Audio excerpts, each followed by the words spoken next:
আজ আমরা যাচ্ছি ক্যামব্রিজ মসজিদে। আমার বাসা থেকে ক্যামব্রিজ মসজিদের দূরত্ব 40 মিনিট। তো আমরা দুজন বেরিয়ে পড়ি যেহেতু আজকে আমাদের ছুটির দিন। আর যাওয়ার সময় দুই পাশে সুন্দর গ্রামগুলো দেখতে দেখতে যাচ্ছিলাম। এই গ্রামের এই ঘরগুলো প্রায় 200-300 বছর আগের পুরনো। প্রতিটা ঘর দেখতে অনেক সুন্দর। আর এইসব গ্রামে প্রতিটা গ্রামেই প্রায় 2-3টা করে চার্চ থাকে। এরপরে আমরা সামনের দিকে যাই, তো এখানে অনেক বিশাল মাঠ। আর লন্ডন থেকে এই মসজিদে আসতে প্রায় 1 ঘন্টা 20 মিনিটের মতো সময় লাগে। অবশেষে আমরা মসজিদের সামনে চলে এসেছি। আর এটা হলো সেই মসজিদ। এরপরে আমরা গাড়ি পার্ক করে মসজিদের ভিতরে ঢুকে যাব। আর এখানে গাড়ি পার্ক করতে কোনো ফি দেওয়া লাগে না, এটা মসজিদের নিজস্ব পার্কিং।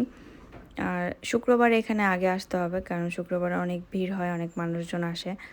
এজন্য শুক্রবারে একটু আগে আগে আসাই উচিত এই মসজিদে। এরপরে আমাদের গাড়ি পার্ক করা শেষ হয়ে গেলে আমরা মসজিদের ভিতরে ঢুকে যাই। আর আস্তে আস্তে যেহেতু আমাদের একটু দেরি হয়ে গিয়েছে, এখন মাগরিবের আজান দিচ্ছিল মসজিদের ভিতরে। তো সবাই নামাজের জন্য প্রস্তুতি নিচ্ছিল। তা আমি আমার হাজব্যান্ড দুজনেই আমরা নামাজ পড়ার জন্য ভিতরে ঢুকে যাই। আর এটা হলো মেয়েদের সাইড। এপাশে এই জায়গাটা মেয়েদের অজুখানা, এখানে অজু করার জায়গা এটা। আর জায়গাটা অনেক সুন্দর। এখানে কিছু আবায়া রাখা আছে, যারা পড়তে চাইলে পড়তে পারবে।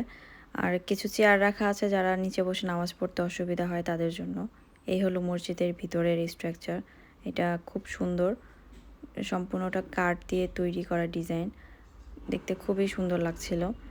এরপরে নামাজ পড়া শেষ হয়ে গেলে আমি একটু ঘুরে ঘুরে দেখছিলাম মসজিদ। এখানে কোরআন শরীফ রাখা আছে।